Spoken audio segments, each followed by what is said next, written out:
दोस्तों, बड़े दिनों से हमने ट्रंप को कवर नहीं करा, तो आप लोगों को लग रहा होगा कि मेजर साहब आप तो ट्रंप को भूल ही गए। पर ट्रंप ऐसा इंसान कहां है जिसको आप भूल सकते हैं। अब ट्रंप ने लिया है बड़ा शानदार यू टर्न। अब बात यह हुई कि ट्रंप ने दुनिया भर पे लगा दिए टैरिफ और अपने लोगों को यह चूरन खिलाया कि बेटा जो टैरिफ के जो पैसे हैं ना, वो देश देगा जो अमेरिका में सामान बेच रहा है। इंडिया, चाइना, ऐसे बड़े बड़े देश है ना, ये लोग टैरिफ देंगे। नहीं, टैरिफ एक इंपोर्ट टैक्स है दोस्तों। टैरिफ लगा भारत पे, लेकिन देगी अमेरिकन पॉपुलेशन। जाहिर सी बात है, अगर अमेरिका में दाम बढ़ रहे हैं और जो अमेरिकन है वो $10 की चीज अगर $20 में खरीद रहा है, तो किसको नुकसान हुआ? उसको नुकसान हुआ। हां, हमारा सामान महंगा हो गया, इसका मतलब वो लोग हमारा सामान खरीदने से पहले 4 बार सोचेंगे।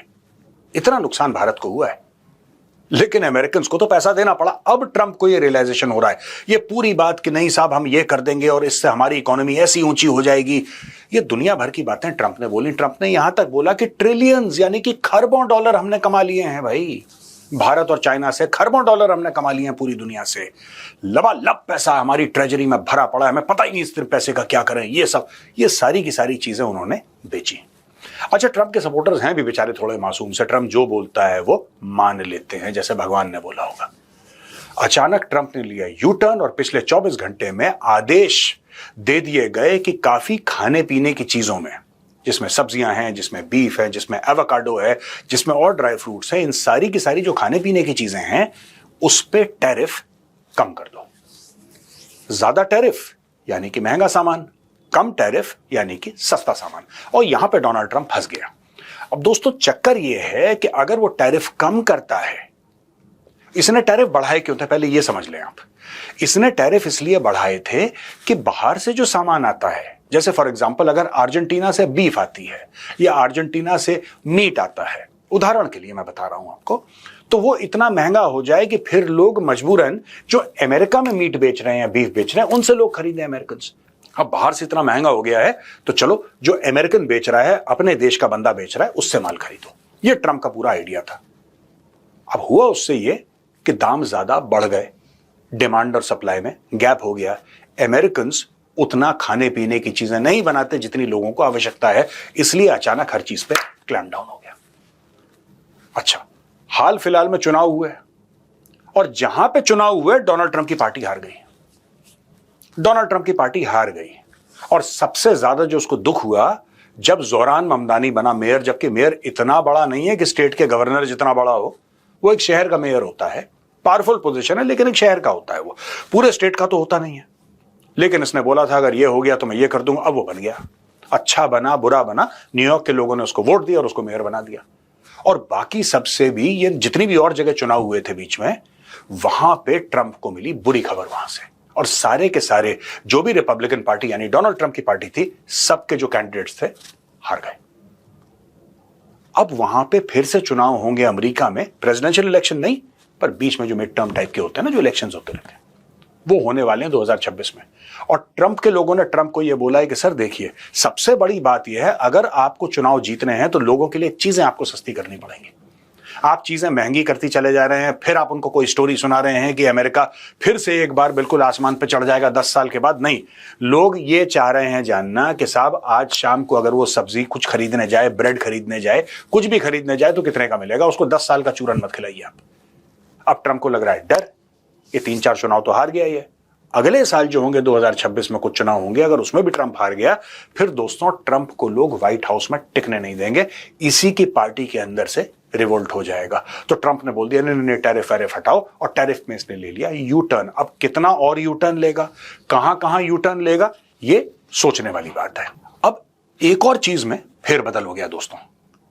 ये पूरी जो मेगा पॉलिटिक्स है, मेक अमेरिका ग्रेट अगेन, ये एक्सट्रीम राइट विंग टाइप की पॉलिटिक्स है, इसमें रंग भेद भी है, इसमें रेसिज्म का एक बहुत बड़ा एक जो दिमाग में इनके है ना, कि बाकी सिर्फ गोरा रंग ही अच्छा है, बाकी जो भी रंग के और लोग हैं वो बुरे हैं, और उनके वो हमारी इकोनॉमी के लिए, हमारे देश के लिए कुछ अच्छा नहीं कर सकते। और एक क्रिश्चियन राइट विंग को इसने जन्म दिया। क्रिश्चियन राइट विंग बहुत पहले से अमेरिका में, आज से नहीं है, बहुत पहले से, लेकिन ट्रंप ने फिर उसको एक बार उजागर कर दिया। अब यहां पे मार्जरी टेलर ग्रीन जो है, ये मल्टीपल इश्यूज, ये हार्डकोर ट्रम्प सपोर्टर, हार्डकोर मागा सपोर्टर, अब इसकी ट्रम्प से भिड़ंत हो गई H1B वीजा को लेकर। ट्रम्प ने बीच में बयान, एक तो मुझे नहीं पता कि ये आदमी मीडिया से इतनी बातें क्यों करता है, ये क्या चाहता है कि मैं मीडिया से क्यों इतनी बातें करूं, ये डेली मीडिया से भिड़ा रहता है किसी मामले में लेकर, राइट? कभी ये कर रहा है, कभी वो कर रहा है, इससे क्या होता है, फंस जाता है, जो ज्यादा बोलता है फंस जाता है। डोनाल्ड ट्रंप के साथ ये जो लेडी है मार्जरी टेलर ग्रीन, जब ट्रंप ने एक बयान दिया कि यार हमें ना H1B वीजा चाहिए क्योंकि हमें बाहर का टैलेंट चाहिए, हमें बाहर का टैलेंट चाहिए क्योंकि हमारे पास वो टैलेंट है नहीं।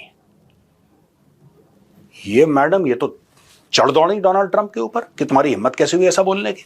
अच्छा, डोनाल्ड ट्रंप सख्ते में आ गया क्योंकि डोनाल्ड ट्रंप ने जो भानुमति का पिटारा खोला है अमेरिका में, ट्रंप जब चुनाव के लिए, ट्रंप ने बोला क्या था अपने चुनाव में, बेसिकली ट्रंप ने बोला था कि तुम लोग सबसे लायक हो, तुम लोग सबसे अच्छे हो। वो बाहर वाले आके यहां पे साजिश कर देते हैं, यार ये जो इंडियंस और चाइनीज है ना और बाकी लोग हैं, ये लोग आके साजिश कर देते हैं, ये तुम्हारी नौकरियां खा रहे हैं, वरना तुमसे अच्छा तो कोई है ही नहीं, ये नौकरियां तो तुम्हें मिलनी चाहिए, ये नौकरियां मैं तुम्हें दिलवाऊंगा। अमेरिकन एक्साइट हो गए, अमेरिकन एक्साइट हो गए। अमेरिकन ने बोला वाओ, ये तो अपने जैसा बंदा है यार, ये सबको निकाल देगा, सबको लात मार देगा और फिर हमें ये मोटी मोटी नौकरियां दे देगा। सुंदर पिचाई वो तो कुछ है ही नहीं यार, उसको क्या पता, सत्या नडेला ना ना, जो अमेरिका के एक छोटे शहर में बच्चा बैठा है वो ज्यादा लायक है, हमें उसको प्रमोट करना चाहिए, तो करो प्रमोट। अच्छा, इन लोगों ने $100,000 की एंट्री फीस लगा दी H1B वीजा में, ये हो गया। अब ट्रंप ने बोला कि और प्रेशर डालो, और प्रेशर डालो, ये करो, दुनिया भर की चीजें हो गई।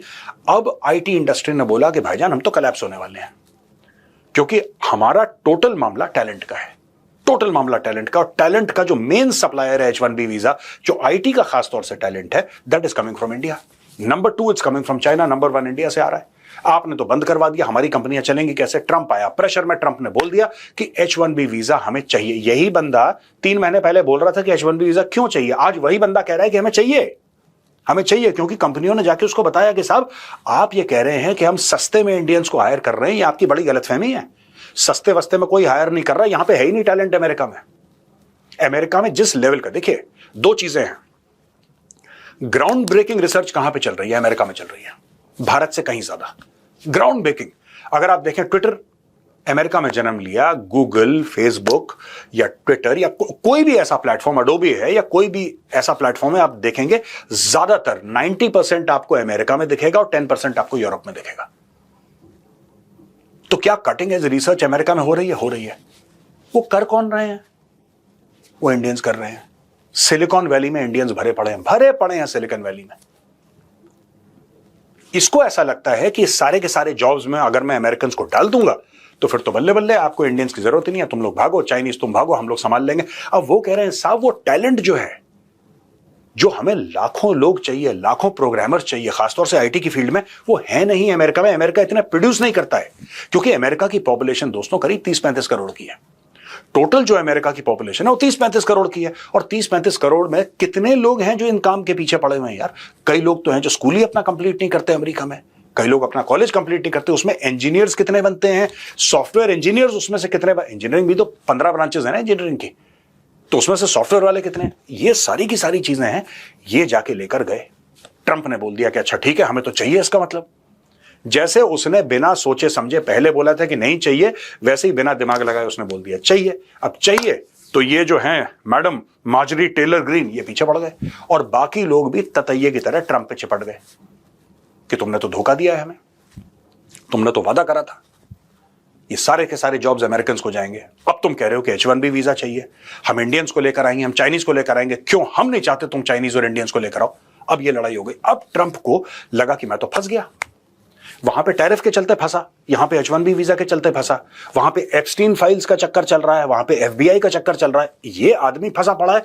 और दुनिया भर में जो इसने बड़ी बड़ी बातें करी कि मैंने ये कर दिया और वो कर दिया, ये सीज फायर करवा दिया, सारी चीजें कोलैप्स हो रही हैं। अब लोग कह रहे हैं तो फेलियर है।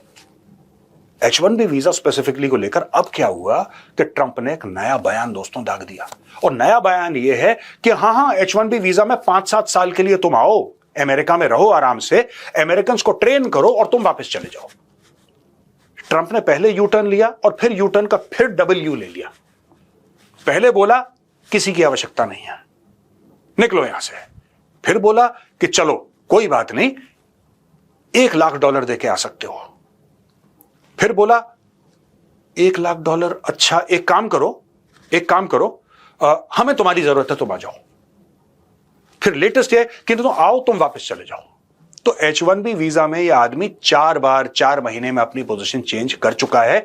और अब जो मेगा सपोर्टर्स हैं इसके, मेक अमेरिका ग्रेट अगेन, जो एक्सट्रीम राइट विंग वाले हैं, जो एक्सट्रीम क्रिश्चियन नेशनलिस्ट हैं राइट विंग वाले, अब वो इसको क्वेश्चन करने लगे हैं कि भाई तूने हमें चूरन तो कुछ और खिलाया था जब वोट मांगने आया था, आज तू एक अलग गाना गा रहा है, क्या सिस्टम है अपना, समझाओ हमें।